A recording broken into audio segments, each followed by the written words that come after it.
सीमा हैदर को दोबारा गिरफ्तार किया जा सकता है। नोएडा पुलिस सीमा हैदर की जमानत खारिज करने के लिए कोर्ट में याचिका दायर करने की तैयारी कर रही है। दरअसल पुलिस को आशंका है कि सीमा हैदर फरार हो सकती हैं या फिर वो अपने खिलाफ सबूतों को प्रभावित कर सकती हैं। इसलिए पुलिस अब उसे सलाखों के पीछे डालने की तैयारी में जुट गई है। वहीं सीमा हैदर का कहना है चाहे पुलिस यहां की उन्हें गिरफ्तार कर ले, उन्हें कारागार में डाल दे, लेकिन वो वापस पाकिस्तान नहीं जाना चाहती। उनका ये कहना है कि उनके ऊपर के जासूसी के सारे आरोप गलत है, क्योंकि वो अपने बच्चों के साथ यहां पर आई है और सचिन के साथ अपने जीवन को यहां आगे बिताना चाहती हैं, भारत को ही अपना घर बनाना चाहती हैं। उनका ये भी कहना है कि उन्होंने हिंदू धर्म को अपना लिया है। अब इस बीच पाकिस्तान की जांच एजेंसियों ने भी सीमा हैदर की पूरी कुंडली खंगाली है। पाकिस्तान की जांच रिपोर्ट में जो कुछ कहा गया है वो सीमा हैदर के बयानों से कितना मेल खाता है और सीमा ने भारतीय मीडिया के सामने अपने बारे में जो भी बयान दिए हैं वो कितना सच हैं, वो आपको ये रिपोर्ट दिखाकर पता चल जाएगा।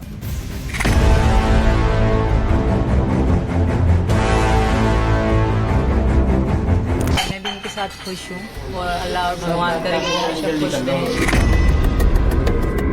बहुत खर्चा करा और बहुत दिक्कतें आई, बच्चे बेचारे उल्टियाँ और बीमार से भी हो गए यहाँ तक पहुँचने में। गाड़ी जहाज दूसरा जहाज, फिर बस। मोदी जी से मेरी रिक्वेस्ट है कि मैं हिंदू धर्म में तो आ गई हूँ, मेरे बच्चे भी आ जाएंगे वहाँ, कल गंगा नहाएंगे। मेरी यही रिक्वेस्ट है कि मुझे यहाँ की नागरिकता दे दे मेरे बच्चों को, और मुझे पाकिस्तान वापस भेजने की बात भी ना करे, मैं नहीं जाऊँ। प्यार की पींगे बढ़ाते हुए सीमा हैदर पाकिस्तान के कराची से भारत चली आई। सीमा हैदर का कहा एक एक शब्द कितना सच है, सीमा हैदर की बातों में कितनी हकीकत है और कितना फरेब। सीमा हैदर प्यार की दीवानी है या कोई पाकिस्तानी मोहरा? क्या सीमा हैदर पूरे भारत की जनता को बरगला रही है? क्या सीमा हैदर जांच एजेंसियों की आंखों में धूल झोंक रही है? ये सारे सवाल जांच एजेंसियों के दिमाग में खटक रहे हैं। इसीलिए अब यूपी पुलिस ने सीमा हैदर को कानूनी शिकंजे में कैद करने की तैयारी कर ली है। केंद्रीय एजेंसियों की जांच शुरू होने के बाद नोएडा पुलिस ने सीमा हैदर की जमानत खारिज करने की तैयारी शुरू कर दी है। पुलिस को शक है कि सीमा सबूतों को प्रभावित कर सकती है या फिर फरार हो सकती है। पुलिस ने कानूनी सलाह लेने के बाद जमानत खारिज करने के लिए कोर्ट में याचिका देने की पूरी तैयारी कर ली है। सीमा हैदर पर कानूनी शिकंजा कसते ही सचिन की मुश्किलें भी बढ़ सकती हैं। गाजियाबाद और नोएडा पुलिस कमिश्नरेट ने सीमा की कुंडली खंगालने में यूपी एटीएस से तकनीकी मदद मांगी है। दरअसल सीमा हैदर का दावा है कि वो नेपाल के रास्ते भारत में घुसी। सीमा का ये दावा भारतीय जांच एजेंसियों के गले नहीं उतर रहा है, क्योंकि नेपाल के रास्ते भारत में घुसपैठ करना इतना आसान नहीं है जितना कि सीमा हैदर बता रही है। इसीलिए अब पुलिस उसके बयान की जांच करने में जुट गई है। यूपी एटीएस केंद्रीय खुफिया एजेंसियों के साथ कोऑर्डिनेशन कर सीमा के पाकिस्तान से यूपी आने और उसके मददगारों के बारे में जानकारी जुटा रही है। यूपी एटीएस के पास सीमा हैदर से जुड़े कई सवाल हैं, जिनके सही जवाब तलाशे जा रहे हैं। सवाल नंबर 1, सचिन मीणा के संपर्क में कब से थी सीमा? सवाल नंबर 2, सीमा सचिन के बीच किन नंबरों पर होती थी बातचीत? सवाल नंबर 3, सीमा सचिन के बीच किन माध्यमों से होती थी बातचीत? सवाल नंबर 4, भारत आने पर सीमा ने किन मोबाइल नंबरों का इस्तेमाल किया? सवाल नंबर 5, किसकी मदद से कराची से भारत पहुंची सीमा हैदर? सवाल नंबर 6, पाकिस्तान में सीमा का पुराना मोबाइल नंबर क्या था? सवाल नंबर 7, सीमा हैदर का बैकग्राउंड क्या है? सवाल नंबर 8, सीमा हैदर के परिवार में कौन कौन है? यही नहीं, भारत आने पर सीमा ने किन मोबाइल नंबरों का इस्तेमाल किया है, इसकी भी जांच हो रही है। यही नहीं, सीमा और सचिन कब से एक दूसरे को जानते हैं, उनके बीच बातचीत कब से शुरू हुई और किन नंबरों पर किस माध्यम से दोनों एक दूसरे से बातचीत करते थे, अब इसकी भी जांच यूपी एटीएस कर रही है। सूत्रों का दावा है कि केंद्रीय खुफिया एजेंसी पाकिस्तान में अपने संपर्कों के जरिए सीमा हैदर का पूरा प्रोफाइल पता लगा रही है। उसके घर और परिवार के बारे में भी जानकारी इकट्ठा की जा रही है। इधर सीमा हैदर के बारे में पाकिस्तान की जांच एजेंसियों ने भी रिपोर्ट तैयार की है। इस रिपोर्ट के मुताबिक सीमा हैदर ने पाकिस्तान से नेपाल तक का सफर एक भारतीय से मिलने के लिए किया था। पाकिस्तानी जांच एजेंसियों के मुताबिक सीमा के पिता एक रिक्शा चालक हैं और उनका भाई एक सरकारी कर्मचारी के रूप में काम करता है। उनकी 2 बहनें भी हैं। जांच एजेंसियों ने सीमा की हवाई सफर की भी जांच की और रिपोर्ट में बताया कि 18 मई को सीमा ने अपने बच्चों के साथ फ्लाइट नंबर G9542 से यात्रा की थी। वहीं रिपोर्ट में एक और दावा किया गया है कि सीमा का पहचान पत्र बनाने के लिए नादरा यानी पाकिस्तान के national database and registration authority में उसकी उम्र गलत तरीके से जोड़ी गई थी। सीमा हैदर पर आई पाकिस्तान की जांच रिपोर्ट और सीमा हैदर के मीडिया में दिए गए बयानों में काफी तालमेल है। अब देखना होगा कि भारतीय जांच एजेंसियों की जांच रिपोर्ट सीमा हैदर की पुलिस और मीडिया में दिए गए बयानों और पाकिस्तानी जांच रिपोर्ट से कितनी मेल खाती है। अब सीमा हैदर ने पिछले कई दिनों से मीडिया से दूरी बना ली है। सीमा ऐसा क्यों कर रही? क्या उसे किसी बात का डर है या कुछ और है? यही जानने के लिए हमारी टीम सचिन मीणा के घर पहुंची, जहां पता चला कि उसके 2 पड़ोसियों ने सीमा को मीडिया से दूर रखा है और वो ऐसा क्यों कर रहे हैं ये उन्होंने हमसे खास बातचीत में बताया। देखिए। सीमा हैदर के बारे में कुछ लोग हैं जो जानते हैं कि सीमा हैदर कहां है और क्यों वो अब मीडिया से बात करने के लिए तैयार नहीं है। जो नौजवान हैं ये रबूपुरा इलाके के नौजवान हैं और शुरू से लेकर आखिर तक हमने सीमा हैदर और सचिन के घर में इन्हें ही देखा क्योंकि उनके रिश्तेदार हैं, नजदीकी हैं। बात करें सर, आपका नाम क्या है? सोमवीर मीणा। और आपका नाम क्या है? रविंदर मीणा। ये बताइए कि सीमा हैदर गायब हो चुकी है, पिछले 4-5 दिन से सामने नहीं है, क्यों? सब लोग कह रहे हैं गायब हो चुकी है। किसी ने ये भी पूछा है कि गायब क्यों हुई है। किसी ने उनके घर वालों के बारे में पूछा है कि आज तक उन्होंने खाना खाया है नहीं खाया है। वो नौकरी करने वाले हैं, उनके पिताजी पेड़ बेचते हैं, ऐसा नहीं कि बहुत बड़े पैसे वाले हैं। दूर दराज से लोग आ रहे हैं और आप लोग नहीं चाहते कि अब सीमा मिले। सीमा का कहना यही है कि उसने जो मीडिया पे आज से 4-5 दिन पहले लगातार 17 घंटा उसने लगातार डिबेट दिया। सबको ऐसा कोई नहीं है जिसको उसने जवाब जो क्वेश्चन किए उसके आंसर उसने नहीं दिए, सबके दिए उसने। अब उसका गले में थोड़ा इन्फेक्शन होने के कारण वो घर से नहीं निकल रही है। क्या यहाँ पर एटीएस की जांच के लिए कोई टीम यहाँ पर पहुंची है? वो तो चल ही रही है। देखो जांच चल रही है, वो हम नहीं बता सकते, वो तो अधिकारी लोगों को पता होगी। बाकी जो सुना है वो जो जितनी भी जांचें होती हैं वो सारी जांचें चल रही हैं अच्छे तरीके से। सरकार को अपना काम करने दीजिए।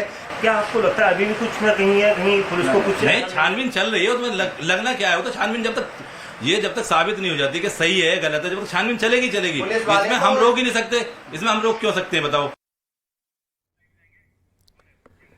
आइए दीपक बिष्ट के पास सीधा लाइव चलते हैं। तो उसके 2 पड़ोसी जो उसके साथ रहते थे वो कह रहे हैं कि सीमा की अभी तबीयत ठीक नहीं है और ज्यादा जरूरत से ज्यादा मीडिया एक्सपोजर वो नहीं चाहते, लेकिन जांच एजेंसियों का पूरी तरह से वो सहयोग कर रहे हैं। दीपक बताइए, अभी आप कहाँ हैं?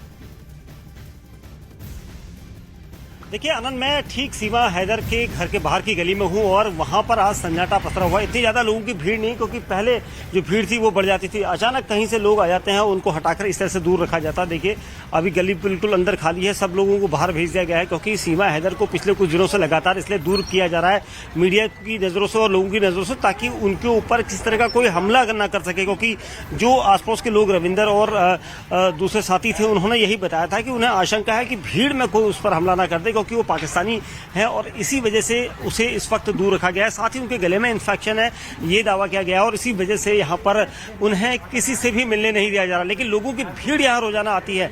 वहीं ये कहा जा रहा है कि क्योंकि पुलिस की जो टीमें हैं वो देर रात भी यहाँ पहुंची थी और कल दिन में भी यहाँ पर पहुंची थी, तो पुलिस अपनी तरफ से जांच की जो प्रक्रिया है उसको पूरी तरह से कर रही है। और यहाँ पर ये कहा जा रहा है पुलिस के द्वारा कि वो जब तक जांच कर रहे हैं तब तक वो यहाँ पर आते रहेंगे और सीमा और सचिन के बयान जो अब तक लिए हैं उसी में कोई विरोधाभास ना हो, इसके लिए यहाँ पर जांच की प्रक्रिया लगातार जारी है। हालांकि अधिकारियों से जब हमने बात करने की कोशिश की, क्या जी आप बोलिए। अधिकारियों से जब आपने बात की तो उन्होंने क्या कहा?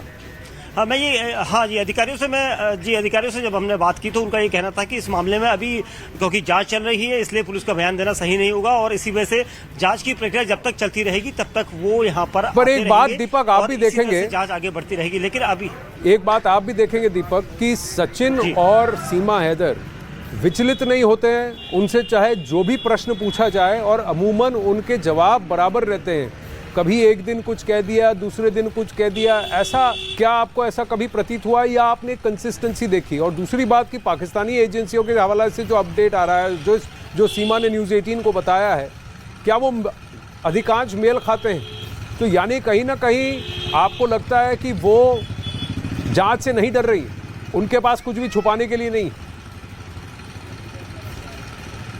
बिल्कुल आनंद, देखिए जितने दिन हमने उनसे बात की तो वो पूरे कॉन्फिडेंस से जवाब देती आई, उतना ही नहीं सचिन भी पूरे कॉन्फिडेंस से जवाब देता हुआ आया है। लेकिन एक वीडियो जो पिछले कुछ दिनों में सिंध प्रांत का बताया जा रहा था, वायरल हुआ था, जिसमें मफल्ड कुछ लोग हाथों में बंदूकें लेकर धमका रहे थे कि सीमा को वापस पाकिस्तान आना चाहिए और नहीं तो वो सीमा की हत्या कर देंगे। और इसको लेकर सीमा ने मीडिया में बयान तो नहीं दिया, लेकिन न्यूज 18 इंडिया को जरूर जानकारी दी कि उस वीडियो में जो लोग हैं वो उसके पति गुलाम हैदर के गाँव के लोग हैं और इसी तरह से उनके पास बंदूकें हैं और वो इसी तरह से डराते रहते हैं और वहां पर महिलाओं के प्रति काफी अत्याचार होता है। तो ये बात है, ये दावा उन्होंने अपनी तरफ से किया था और शायद जो हमला एक दिन पहले पाकिस्तान के सिंध प्रांत में हुआ है, वहां पर इस कड़ी को जोड़ने की यहाँ पर कोशिश जरूर पुलिस की टीमें या जांच एजेंसियां करेगी। जी देखिए, क्या वो किसी कड़ी से जोड़ना चाहिए, सही होगा, या फिर ये जो पाकिस्तान में चल रहा है वो तो हमेशा से चला आ रहा है। 205 से ज्यादा ऐसे मंदिर हैं जिनको कि उन्होंने तोड़कर कुछ ना कुछ बना दिया है। लेकिन सीमा हैदर की बात करते हैं। अब आइए आपको सीमा हैदर पर पाकिस्तान की जांच एजेंसी की रिपोर्ट क्या कहती है वो बताते हैं।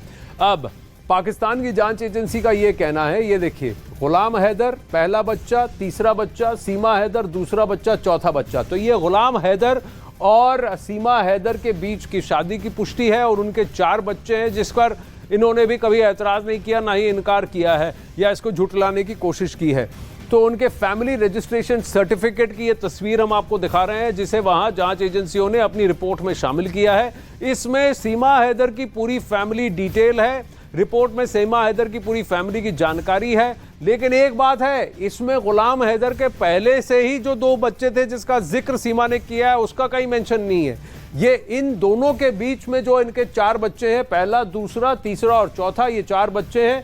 2 लड़का बड़ा है और फिर बाकी 2 बेटियां हैं। तो ये 4 बच्चे जो हैं ये बताए गए हैं। ये वही 4 बच्चे हैं जिन्हें सीमा हैदर अपने साथ भारत ले आई है और ये चारों बच्चे सीमा हैदर के साथ सचिन मीणा के घर में रहते हैं। यानी कि सीमा हैदर ने नोएडा पुलिस को और मीडिया में अपने परिवार के बारे में जो जानकारी दी है, वो जानकारी पाकिस्तानी जांच एजेंसी की इस रिपोर्ट से पूरी तरह मेल खाती है।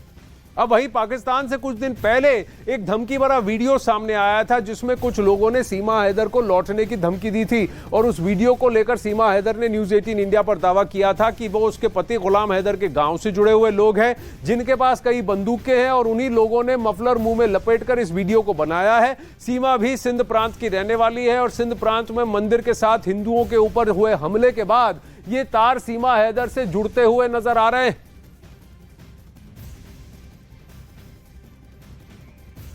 सीमा हैदर ने न्यूज 18 और अखाड़ा में भी इस बात की पुष्टि की थी कि उसका पति गुलाम हैदर उस तबके से सिंध में जुड़ता है जहां पर काली काला की रीति है, जहां पर अगर किसी महिला के ऊपर कोई आरोप आता है तो उस महिला को मार दिया जाता है और ये गुट और उसके कबीले अधिकांश क्राइम में लगे रहते हैं।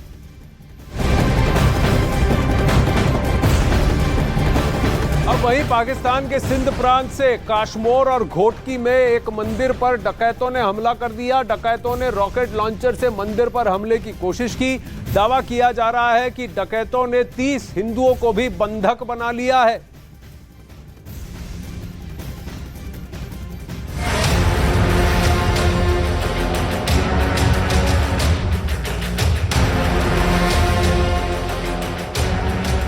पाकिस्तान में अल्पसंख्यकों पर हमले रुकने का नाम नहीं ले रहे हैं।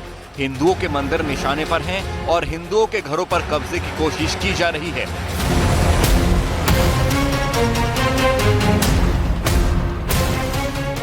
पाकिस्तान के दक्षिणी सिंध प्रांत में डकैतों के एक गिरोह ने एक मंदिर पर रॉकेट लॉन्चरों से हमला कर दिया।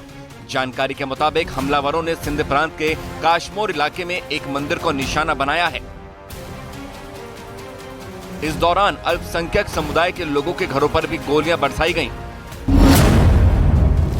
गनीमत ये रही कि रॉकेट लॉन्चर तकनीकी खराबी के चलते फेल हो गया, जिससे किसी तरह के जानमाल को कोई नुकसान नहीं पहुंचा।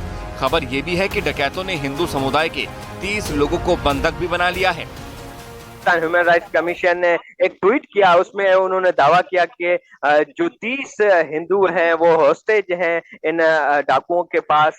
तो फिर उसमें ये भी बताया उन्होंने, एचआरसीपी ने ट्वीट में ये भी कहा कि जो मंदिर पे हमला हुआ है उसकी भी उन्होंने कंडेम किया और गवर्नमेंट ऑफिशियल से नोटिस लेने का भी उन्होंने अपील की।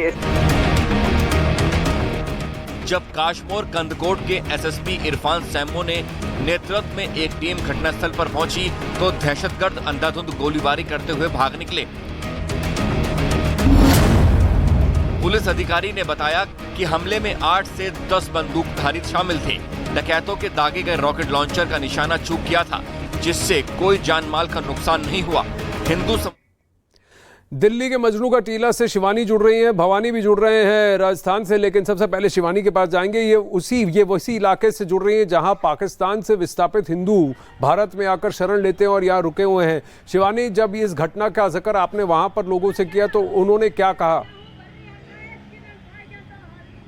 जी आनंद, देखिए लोगों के अंदर गुस्सा है और गुस्सा इस बात का कि आखिर सीमा को इतनी तवज्जो क्यों दी जा रही है, और अगर वो पाकिस्तान जाना चाहती है तो उसको वापस पाकिस्तान भेज देना चाहिए, लेकिन अगर उचित कार्रवाई उस पर होनी, अगर वो जासूस है तो उचित कार्रवाई की भी मांग यहाँ पर लोग कर रहे हैं। एक गुस्सा जरूर है क्योंकि उसको लेकर कई सारी धमकियां आ रही है और घोषपुर मंदिर में जिस तरीके से जो हमला किया गया है वहां पर डाकुओं को लेकर, उसको लेकर भी यहाँ पर जो पाकिस्तानी हिंदू है उनके अंदर नाराजगी साफ देखने को मिली है और उनका साफ कहना है कि किसी भी तरीके से कार्रवाई होनी चाहिए सीमा हैदर पर, क्योंकि उसकी वजह से वहां पर जितने भी अल्पसंख्यक पाकिस्तानी हिंदू हैं उनको नुकसान पहुंच रहा है, उनके घरों को नुकसान पहुंच रहा है, उनको धमकियां मिल रही हैं और खासतौर पर सबसे बुरी स्थिति वहां पर जो महिलाएं हैं, जो लड़कियां हैं, उनको लेकर है। तो गुस्सा है लोगों के अंदर और वो किसी भी तरीके से चाहते हैं कि सीमा हैदर अगर वो पाकिस्तान जाना चाहती है तो उसको पाकिस्तान भेज दिया जाए। पर सीमा हैदर का कहना है कि वो पाकिस्तान नहीं जाना चाहती, वो भारत में रहना चाहती है, वो हिंदू धर्म को अपना चुकी है, वो शरण में आई है यहाँ भारत में, लेकिन जैसे ये हिंदू भी आए तो गलती सीमा हैदर की है भवानी या फिर पाकिस्तानी सरकार की है और पाकिस्तान की है जो इतना कट्टर हो गया है कि वहां पर माइनॉरिटीज को कोई सेफ्टी नहीं?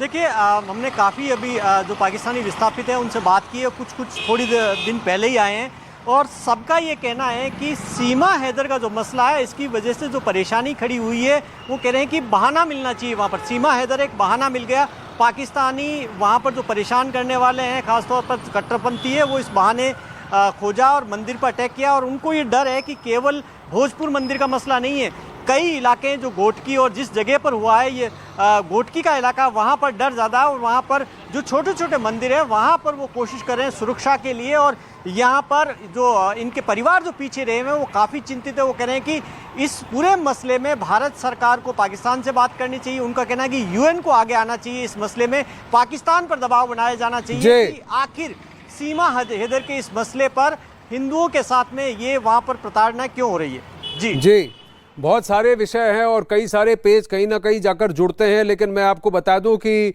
ये पहली घटना नहीं है जहां पर पाकिस्तान में हिंदुओं को प्रताड़ित किया जा रहा है। सीमा हैदर को बहाना बनाकर फिर से प्रताड़ना करने की कोशिश, अभी वहीं सोल्जर्स पार्क में 7 करोड़ की डील में एक मारी माता मंदिर को ही तोड़ दिया, 150 साल पुराने।